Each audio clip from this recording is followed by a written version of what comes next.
Élie n'est pas spécialement dans le dialogue, comme on dit. Après le sacrifice du Carmel, où seul le Dieu d'Israël consume l'Holocauste, les prêtres païens payent de leur vie leur fouvoirement idolâtre égorgé de la main du prophète. 1 Roi 18:40. Le Christ n'a pas encore prêché l'amour des ennemis.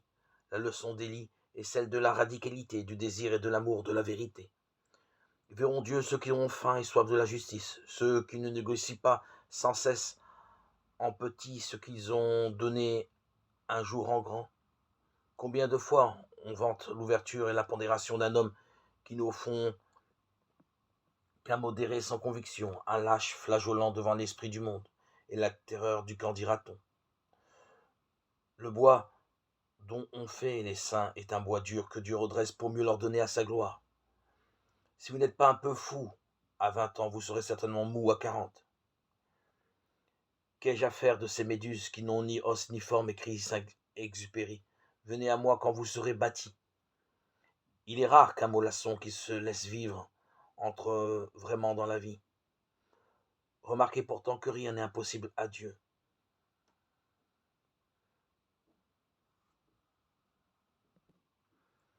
Car Dieu peut transfigurer chacun et chacune d'une lumière intérieure qui peut dissiper tant le fruit d'une âme perverse que celle d'un cœur inquiet, et permettre à chacun, à travers l'opacité de chaque siècle, de leur donner le sens ultime de leur vie. Nous devons tous accepter d'être choisis, guéris, menés, conduits par Dieu.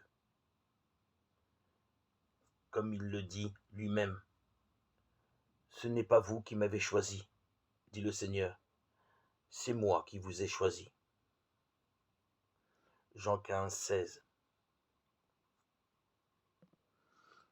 C'est à nous de répondre à ce don que Dieu nous fait, à cet appel. Il nous laisse la liberté. Choisissons notre camp, les plaisirs terrestres, les plaisirs de ce monde, ou le ciel.